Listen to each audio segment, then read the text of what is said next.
The title of the Gosho is the essence of the Medicine King chapter. Let's first listen to the background of this Gosho. This letter is thought to have been written in the second year of Bun'ei, 1265, though different views exist regarding its date. The addressee is also uncertain, but because the attainment of Buddhahood by women is discussed in the latter part, it seems quite likely that it was directed to a woman believer, who may have been the mother of Nanjō Tokimitsu, the steward of Ueno Village in the Fuji area. Nichiren Daishonin begins by outlining the general structure of the Lotus Sutra and by clarifying the specific role played by the Medicine King chapter of the sutra.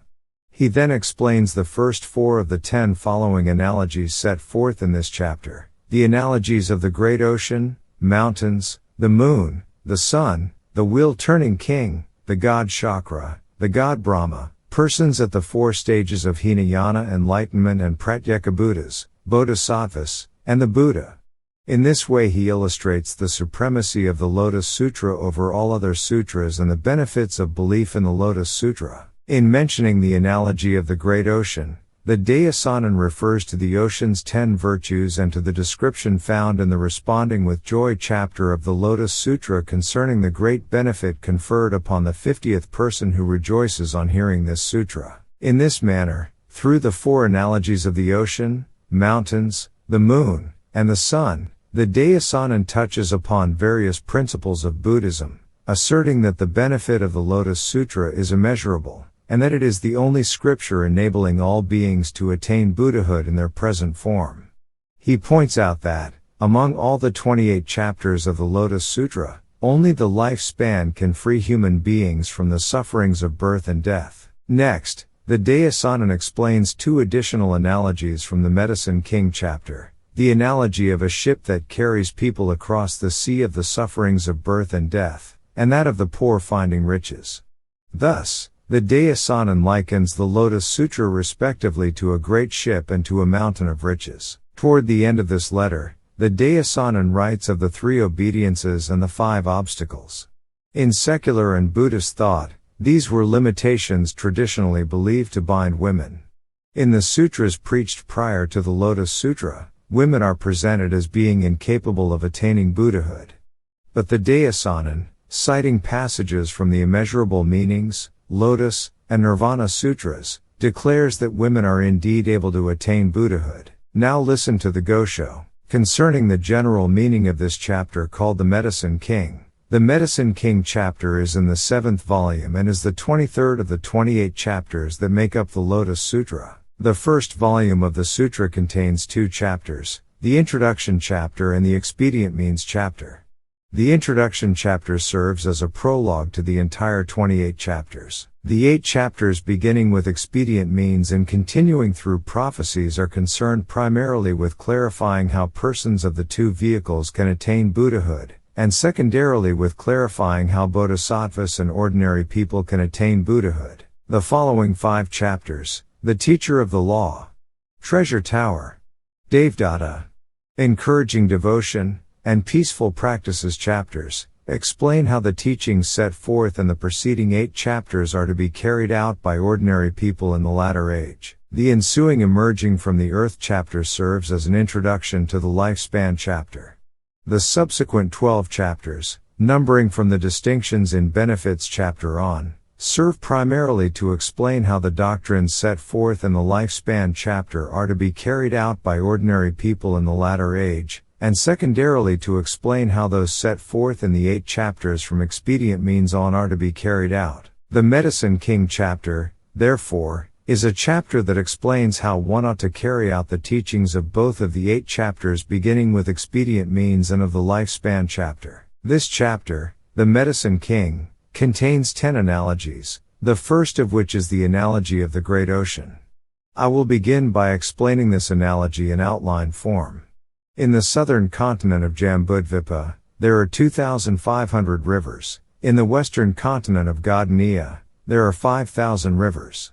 In all the 4 continents, there are a total of 25,900 rivers.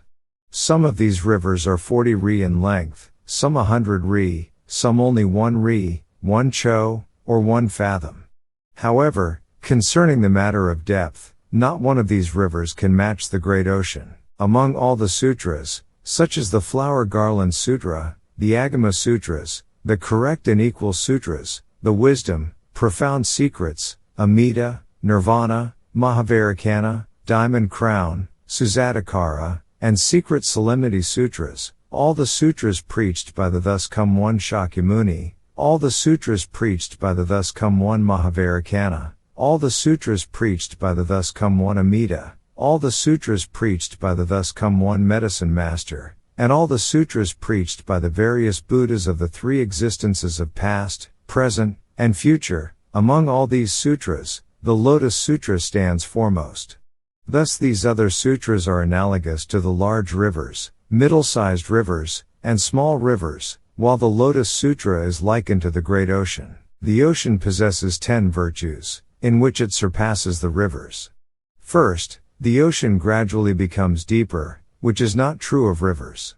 Second, the ocean refuses to house corpses, which is not true of rivers. Third, the ocean obliterates the names of the various rivers that flow into it, while rivers retain their names. Fourth, the ocean's taste is the same everywhere, while this is not true of rivers. Fifth, the ocean contains various treasures that are not found in rivers. Sixth, the ocean is extremely deep, which is not true of rivers. Seventh, the ocean is boundless in breadth, which rivers are not. Eighth, the ocean houses creatures of great size, which is not true of rivers. Ninth, the ocean has tides that ebb and flow, but rivers do not. And 10th, the ocean absorbs the waters of torrential rains or huge rivers without ever overflowing, but this is not true of rivers. The Lotus Sutra likewise has 10 virtues, while the other sutras have 10 faults. In the case of this sutra, the benefits gained from it increase in depth and bounty, and they continue down to the 50th person who hears of it. In the case of the other sutras, however, there is no benefit to be gained even by the first person who hears them, much less by the second, third, or fourth person, and so on down to the 50th person. Though rivers may be deep, their depth cannot match even the shallow places of the ocean.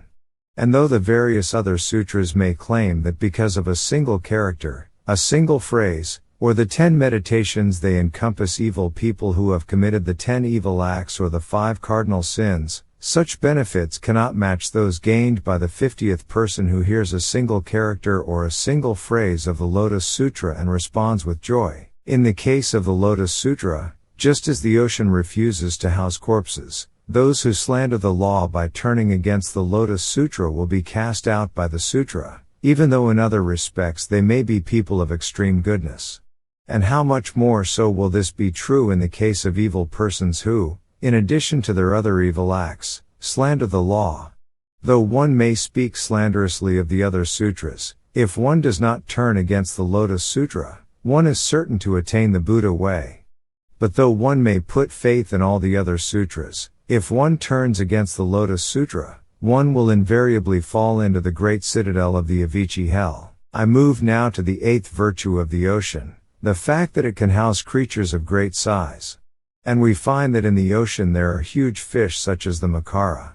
The place called the Hell of Incessant Suffering measures 80,000 yojanas in total length and breadth. But when a person falls into the Hell of Incessant Suffering by committing the 5 cardinal sins, this person alone is sufficient to fill it up completely. Thus we know that the inhabitants of this hell, persons who have committed the 5 cardinal sins, are beings of very great size. In the other sutras, which we have likened to small rivers or large rivers, no Makara fish are to be found. However, in the great ocean that is the Lotus Sutra, they do exist. And in like manner, the other sutras do not in fact state that persons who commit the 5 cardinal sins are capable of attaining the Buddha way. Or even if the sutras do state this, in fact the true principle has yet to be revealed in them. Therefore, the great teacher Tiantai Chi-che, who had memorized all the sacred teachings of the Buddha's lifetime, says in his commentary on the Lotus Sutra, the other sutras only predict Buddhahood for bodhisattvas, but not for persons of the 2 vehicles. They only predict it for the good, but not for the evil. This sutra predicts Buddhahood for all. But I will not go into details on this matter. Second is the analogy of mountains. The sutra says that, among the 10 treasure mountains and all the other mountains, Mount Sumeru is foremost. The 10 treasure mountains are, first, the snow mountains, second, Mount Fragrant, third, Mount Kadira, fourth, the mountain of immortals and sages, fifth, Mount Yugamdhara, sixth, Horseear Mountain, seventh, Mount Nimandara, eighth, Mount Chakravada, ninth, the mountain of past wisdom, and 10th, Mount Sumeru. The first 9 of these 10 mountains are analogous to the various other sutras, which are like ordinary mountains. Each of these mountains contains treasures. But Mount Sumeru contains a multitude of treasures superior to those of the other mountains.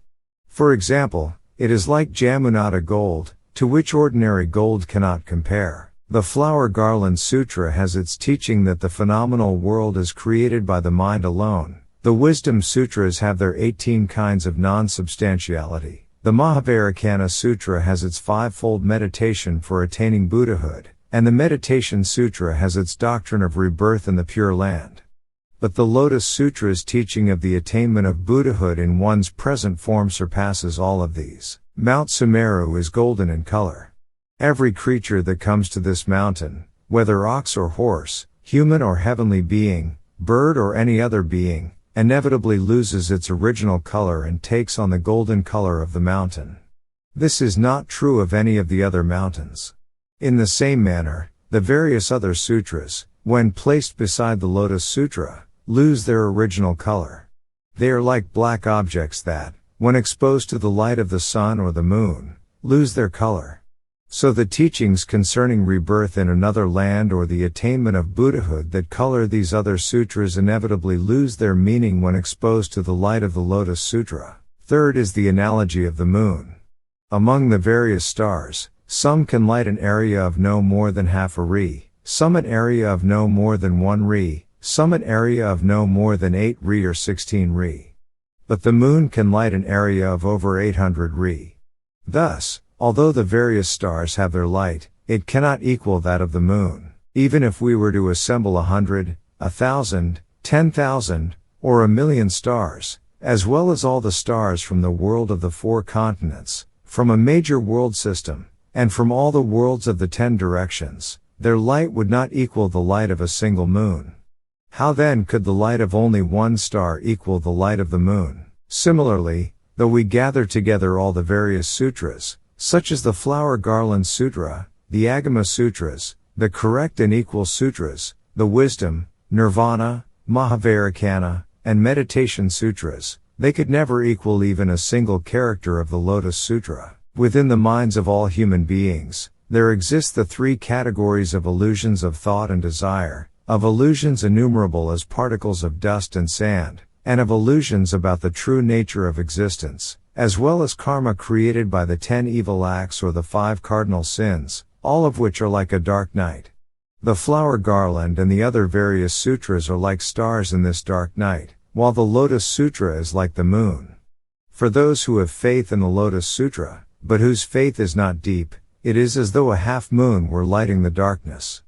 But for those who have profound faith, it is as though a full moon were illuminating the night. On a night when there is no moon, but only the light of the stars, strong men or robust individuals may walk abroad, but elderly people and women will find it impossible to do so. But when there is a full moon, even women and the elderly may walk about anywhere they please, proceeding to a banquet or going to meet others. Similarly, in the various sutras it is said that bodhisattvas and ordinary persons of great capacity can attain enlightenment. But for persons of the 2 vehicles, ordinary people, women, and evil men, or people in the latter age who are elderly and lazy and do not observe the precepts, no assurance is given that they can ever attain rebirth in the Pure Land or achieve Buddhahood. This is not so of the Lotus Sutra, however. There even persons of the 2 vehicles, women, and evil men are assured of becoming Buddhas, to say nothing of bodhisattvas and ordinary persons of great capacity. Again, the moon shines more brightly around dawn than it does in the early evening, and is more luminous in autumn and winter than in spring and summer. In a similar fashion, The Lotus Sutra is even more effective in bringing benefit to living beings in the latter day of the law than it is during the 2,000 years that make up the former and middle days of the law. Question: what passages of proof can you offer? Answer: the truth is plain to see. In addition, this chapter later states as follows: after I have passed into extinction, in the last 500-year period you must spread it, the Lotus Sutra, abroad widely throughout Jambudvipa and never allow it to be cut off. This passage from the sutra, which states that it must be widely spread throughout Jambudvipa, the southern continent, when 2,000 years have passed, expresses the same meaning as the third analogy of the moon. The great teacher Kampan, also known as the great teacher Dengyo, was referring to this idea when he stated in his commentary, the former and middle days are almost over, and the latter day is near at hand. Now indeed is the time when the one vehicle of the Lotus Sutra will prove how perfectly it fits the capacities of all people. The benefits conferred by the Lotus Sutra surpass those of the various other sutras even during the 1,000 years of the former day of the law and the 1,000 years of the middle day of the law. But when the spring and summer of the 2,000 years of the former and middle days are over, and the autumn and winter of the latter day of the law have come, then the light of this moon will shine more brightly than ever. Fourth is the analogy of the sun. When the moon appears in the sky where the stars are shining, although its light surpasses that of the stars do not actually lose their light. But when the sun appears, not only do the stars lose their light, but the moon, too, is deprived of its light and loses its glow. The sutras preached before the Lotus Sutra are like the stars, the theoretical teaching of the Lotus Sutra is like the moon, and the lifespan chapter is like the sun. When the lifespan chapter makes its appearance, then the moon of the theoretical teaching cannot equal it, to say nothing of the stars that are the previous sutras. During the night, the time of the stars and the moon, people do not pursue their occupations. But when dawn comes, they invariably go about their various tasks. Similarly, while the earlier sutras or the theoretical teaching of the Lotus Sutra prevail, it will be difficult for people to free themselves from the sufferings of birth and death. But once the lifespan chapter of the essential teaching makes its appearance, then people are certain to free themselves from the sufferings of birth and death. I will omit a discussion of the other 6 of the 10 analogies. In addition to these 10, there are many other analogies in this chapter. Among them is that of a traveler who finds a ship when he wishes to make a crossing. The meaning of this analogy is that, in the sea of the sufferings of birth and death, the sutras preached before the Lotus Sutra are like rafts or small boats. Although they can carry people from one shore in the realm of birth and death to another shore in that same realm, they are incapable of carrying them across the sea of birth and death to the distant shore of perfect bliss. These sutras are like the small boats of our world that can go from Sakushi to the Bando region, or from Kamakura to Enoshima, but cannot go as far as China. A China ship, on the other hand, is fully capable of going all the way from Japan to China without difficulty. Again, there is the analogy that reads, like the poor finding riches. The lands represented by the sutras preached before the Lotus Sutra are impoverished lands, and their inhabitants are like hungry spirits. The Lotus Sutra, on the other hand, is a veritable mountain of riches, and its inhabitants are wealthy. Question: when you say that the lands of the sutras preached before the Lotus Sutra are impoverished lands, what passage of scripture are you referring to? Answer: the bestowal of prophecy chapter of the Lotus Sutra states, suppose that someone coming from a land of famine should suddenly encounter a great king's feast. Concerning rebirth in the Pure Land and the attainment of Buddhahood by women, a passage from the sutra has this to say, if in the last 500-year period after the thus come one has entered extinction there is a woman who hears this sutra and carries out its practices as the sutra directs, when her life here on earth comes to an end, she will immediately go to the world of peace and delight where the Buddha Amida dwells surrounded by the assembly of great bodhisattvas, and there will be born seated on a jeweled seat in the center of a lotus blossom. Question: why do this sutra and this chapter in the sutra make a particular point of discussing rebirth in the Pure Land by women? Answer: the Buddha's intentions are difficult to fathom, and the significance of this matter is difficult to determine. But if I were to venture a guess, I would say that it is because women are looked upon as the root of various errors and the source of the downfall of the nation. Therefore, in both Buddhist and non-Buddhist scriptures, there are many prohibitions laid down with regard to women. Among these, for example, are the 3 obediences set forth in the non-Buddhist scriptures. The 3 obediences means to obey 3 times and refers to the fact that, when a woman is young, she must obey her parents, when she marries, she must obey her husband, and in old age, she must obey her son. She is thus confronted with these 3 obstacles and cannot conduct herself freely in the world. If we turn to the Buddhist scriptures, we find that they speak of the 5 obstacles. Of these 5 obstacles that confront women, the first is the fact that, in the course of being reborn again and again in the 6 paths, they cannot, like men, ever be reborn as the great heavenly king Brahma. Second, they can never be reborn as the heavenly king Shakra. Third, they cannot be reborn as a devil king. Fourth, they cannot be reborn as a wheel-turning king. And fifth, they must remain forever within the 6 paths, unable to emerge from the threefold world and become a Buddha. This passage is found in the Meditation Outshining the Sun and Moon Sutra. The Silver-Colored Woman Sutra has this to say: even if the eyes of the Buddhas of the 3 existences were to fall to the ground, no woman in any of the realms of existence could ever attain Buddhahood. Ordinary human beings though they are, worthy rulers and sages do not tell falsehoods. Thus Fan Yu-chi presented his head to Ching Ko, and Prince Chicha hung his sword on the grave of the Lord of Su. They did these things so as not to go against their promises or be guilty of uttering falsehoods. And if such men do not utter falsehoods, how much more is this true of voice hearers, bodhisattvas, or Buddhas? In the past, when the Buddha was still an ordinary man and was practicing the teachings of the Hinayana Sutras, he undertook to observe the 5 precepts. And among these 5, the 4th is that one must never lie. He firmly observed this precept.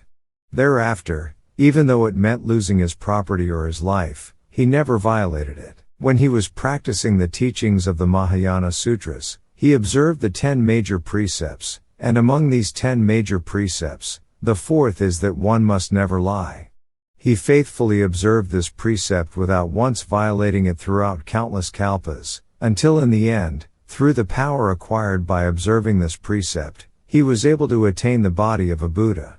And among the 32 features that distinguish the body of a Buddha, he was able to obtain that of a long and broad tongue. This tongue of the Buddha's is so thin and broad and long that it can be extended to cover his face or reach up to his hairline, or even to reach to the Brahma heaven. On this tongue are 5 figures that are like embossed designs, and the tongue is the color of copper. Underneath it are 2 jewels that emit amrita. This tongue was obtained by virtue of the fact that the Buddha observed the precept against lying. And with this tongue he stated that, though the eyes of all the Buddhas of the 3 existences might fall to earth, no woman in any of the realms of existence could become a Buddha. Thus we may suppose that no woman in any world whatsoever can ever hope to become a Buddha. And if so, then we must assume that, when one is born with the body of a woman, even if one were to rise to the position of one of the 3 generations of emperors consorts, it would not help one, and even if one were to perform meritorious acts and practice the teachings of Buddhism, it would do one no good. Nevertheless, this Medicine King chapter of the Lotus Sutra allows the attainment of rebirth in the Pure Land by women. This is very strange indeed. Is the other sutra lying? Or is this sutra lying? No matter how we look at it, we must suppose that one of them is lying. And if one of them is lying, then the same Buddha is saying 2 different things, which is very hard to believe. However, in the Immeasurable Meanings Sutra, the Buddha says, in these more than 40 years, I have not yet revealed the truth.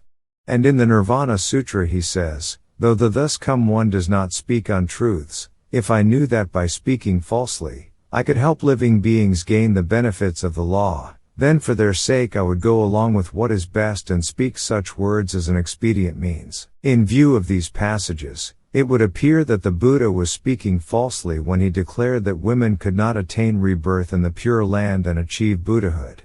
And if we consider the passages in the Lotus Sutra that state, "The world-honored one has long expounded his doctrines and now must reveal the truth," and the Lotus Sutra of the Wonderful Law, "All that you, Shakyamuni, have expounded is the truth," then we must conclude that the passage in the Lotus Sutra that declares that women can most assuredly attain rebirth in the Pure Land and achieve Buddhahood is a true statement and an expression of his observance of the precept against lying. There are times when a worthy man of the secular world, because his son is behaving strangely or is guilty of some error, will declare that he is no longer his son.